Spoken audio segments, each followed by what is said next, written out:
This is the Nabi of Allah subhanahu wa ta'ala, whom his whole ummah accepted the message. The whole ummah. Allah subhanahu wa ta'ala says, وَإِنَّ يُونَسَ لَمِنَ الْمُرْسَلِينَ. And Yunus is from among those messengers. A beautiful story, amazing story. Rasulullah said, nobody should claim that he is better than Jonah. His experience in life is quite unique. When he found himself inside the belly of the whale, did he blame the whale? Did he blame the people? Did he curse Allah subhanahu wa ta'ala?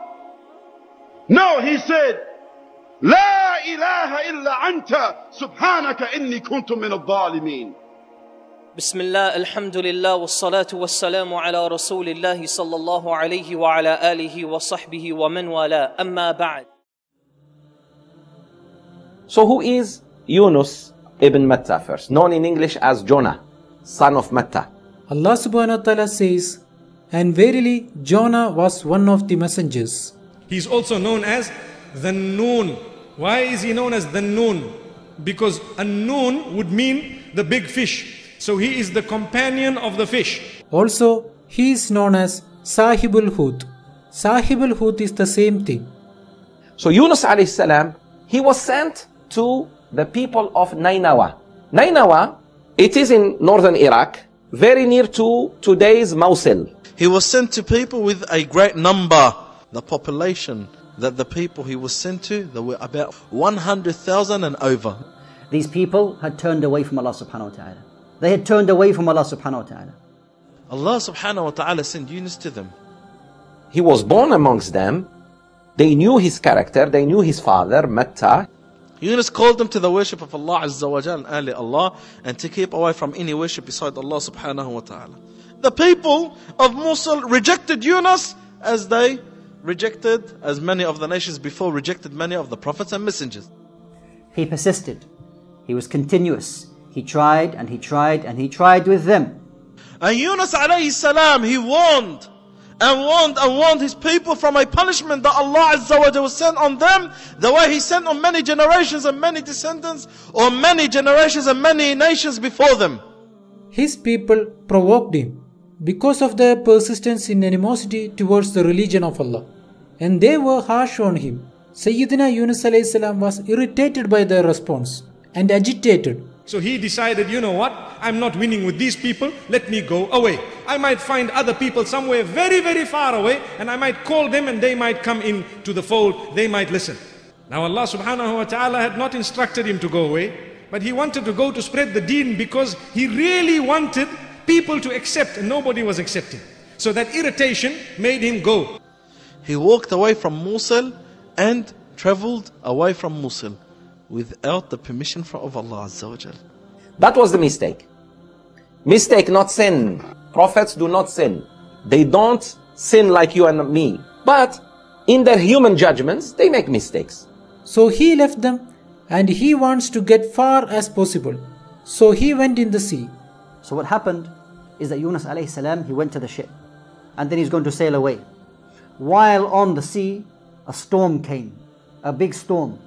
Subhanallah, the ship started rocking, and after a while it started sinking. The people in the boat, they decided that in order for us to survive, we have to get rid of our luggage.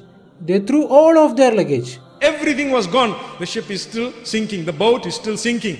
So now they have to throw out one of the passengers. They said there's only one way of being fair. We need to draw lots. So they cast the lot. It came on who? Yunus alayhi salam. When the name of Yunus came out, they looked at him, young, righteous, good believing person, honest. And he's a blessed man, and he's, really an asset to the people on this boat. So let's try again. Do the lot again. Take the name out. Yunus. They said, no. We are not going to get rid of Yunus. This is our barakah. This is our blessing on board. He is the best man we have on board. We are not going to rid of him. Take the name the third time. Yunus alayhi salam. Now Yunus knows this is from Allah Azza wa Jal. So in the middle of the sea, Bismillahir Rahmanir Rahim, and he jumped out. Allah subhanahu wa ta'ala commanded one of his creation, the whale or the big fish, to swallow him. Immediately the whale came and swallowed him. They say that Sayyidina Yunus alayhi salam was unconscious. And then he woke up in the stomach of Al-Hut, the whale, and he looked around him and he thought that he is in the grave. He thought he died. He didn't see the whale. But that impression did not last long, because he started touching around him and he found that this is not a grave, this is a stomach of a whale. The stomach of the whale is intended to do what? To digest food. The way he digests his food is that there is a very intense amount of acid inside his stomach. And this acid inside the whale is 12 times the power of the acid inside of our stomach. And some of the most powerful enzymes and digesting fluids are in the stomachs of the fish. Because if you notice, fish do not chew their food, they swallow it whole. So Sayyidina Yunus, his flesh, his skin was peeling off. Yunus alayhi salam heard something. He said, "Oh Allah, what is it that I hear?" He said, "These are the tasbih of the pebbles on the depth of the seas and the tasbih of the fish inside the sea." Then he remembered. He ran to Allah subhanahu wa ta'ala and he made sujood. And he told Allah subhanahu wa ta'ala, "Oh Allah, I am making sujood to you in a place where no one made sujood to you before, in the stomach of a whale." And then he made his famous dua, which was recorded in Qur'an. And what dua he made? A powerful dua, so powerful. He called out in the darkness. The darknesses, the plural of darkness is used. Why? There were 3 darknesses. This was the darkness of the stomach of the whale, in the darkness of the sea, in the darkness of the night. 3 darknesses. He said, "La ilaha illa anta, subhanaka inni kuntu minal zalimin." None has the right to be worshipped but you. Glorified and exalted be you. Truly I have been of the wrongdoers. An admission of guilt and a witness of the oneness of Allah subhanahu wa ta'ala. And when the Sahaba radiallahu anhum asked Muhammad sallallahu alayhi wa sallam, "Ya Rasulullah, can we use the same dua?" He said, "Why not? Allah says, we saved Yunus and thus we saved the believers." Therefore Rasulullah sallallahu alayhi wa sallam says, this is the dua of the distress. So the Prophet sallallahu alaihi wasallam, he said, whoever makes the dua of Yunus alayhi salam, his dua will be answered. And the scholars say, Yunus alayhi salam stayed in the tummy of the whale for 40 days. The minimum narration, it says 3 days.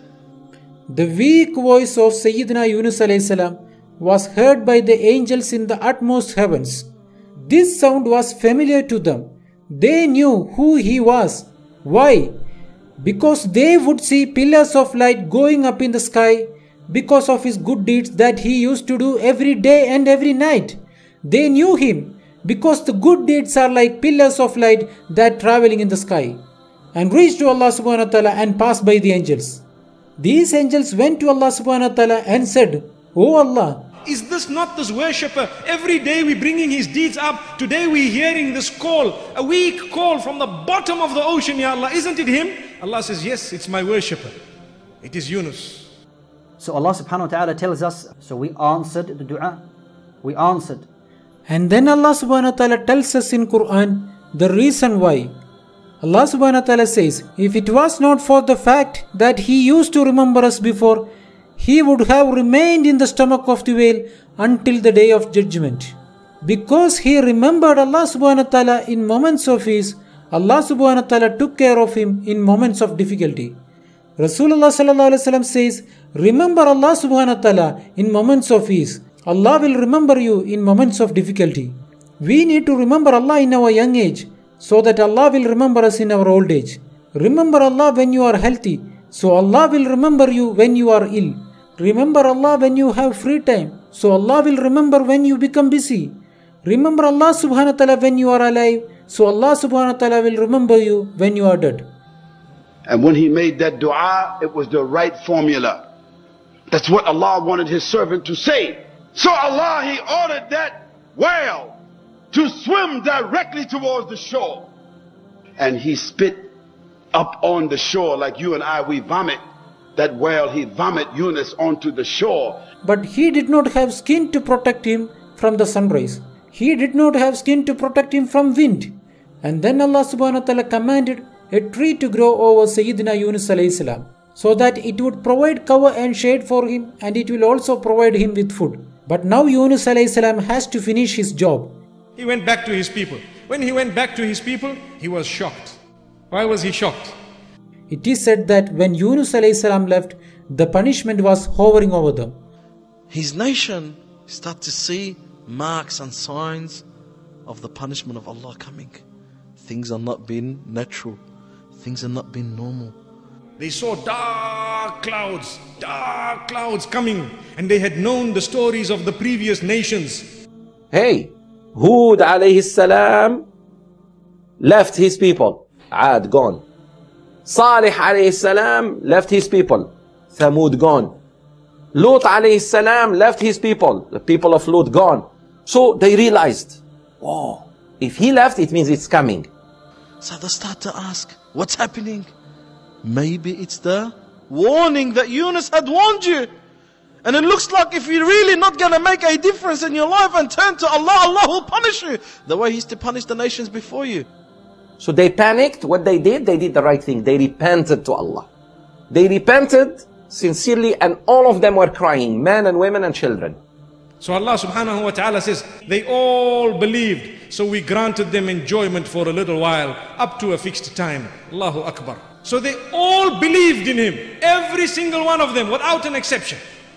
This is the Nabi of Allah subhanahu wa ta'ala, whom his whole ummah accepted the message. The whole ummah. Allah subhanahu wa ta'ala says that the people of Yunus are an exception, because before the other nations of the Anbiya were being destroyed. But with the people of Yunus alayhi salam, Allah subhanahu wa ta'ala says, was there any town that believed after seeing the punishment and its faith saved it from the punishment? The answer is none except the people of Yunus. When they believed, we removed from them the torment and disgrace in this life, and we gave them enjoyment in this world for a while. The Prophet Muhammad sallallahu alayhi wasallam, he says, no one has the right to say, I am better than the servant of Allah, Yunus ibn Matta. The next story is the story of Ashab al-Qarya. When إِذْ جَاءَهَا الْمُرْسَلُونَ, when to the Qarya came messengers. وصلى الله وسلم وبارك على نبينا محمد سبحان الله بحمده سبحانك اللهم وبحمدك نشهد أن لا إله إلا أنت نستغفرك ونتوب إليك.